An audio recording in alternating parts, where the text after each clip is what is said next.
Kulungan magpapasko ang dalawang nahuling nanloob sa isang convenience store sa Quezon City. Ang mga suspect dumaan sa kisame ng tindahan. Nasa frontline ng balitang yan si Ian Suyu.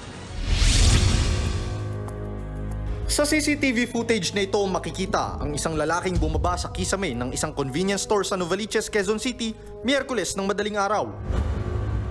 Nagbagsakan pa nga ang mga panindang tubig sa tinungtungan niyang istante. Ilang saglit pa, may kasunod na ang isa pang lalaking bumaba rin mula sa kisame.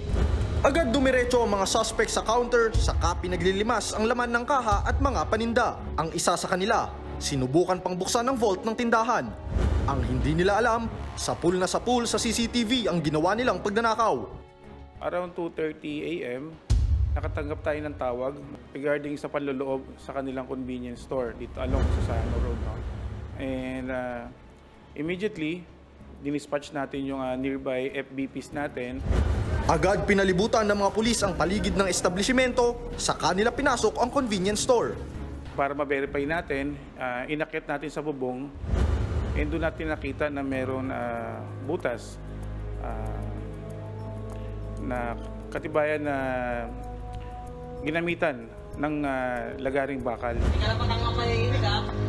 Hindi na nakapalag ang mga suspect na na-corner sa loob ng convenience store. Kinilala silang sina Renato Tugado at Carlo Tapang. May karapatan kumuha ng abogado. Ha? Ano mo sabihin? Nakuha sa mga kawatan ng mga tinangay nilang pakete ng sigarilyo at may mga pabango pa na may kabuuang halaga na aabot sa 32,000 pesos. Nakuha rin ang lagari, screwdriver at patalim na ginamit nila para pasukin ang convenience store. Napag-alaman ng mga pulis na notorious na magnanakaw ang dalawa. Si Tugado, dati nang nakulong sa kasong robbery, extortion at alarm and scandal. Samantalang may standing arrest warrant naman kay Tapang para sa kasong theft sa Catanduanes. Aminado naman ang mga suspect sa ginawang krimen. Wala po, inakyat lang po namin. Bakit?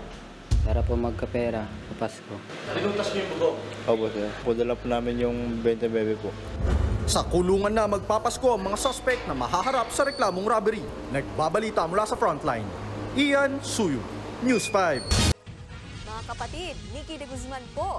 Iba na ang may alam at may pakialam sa panahon ngayon.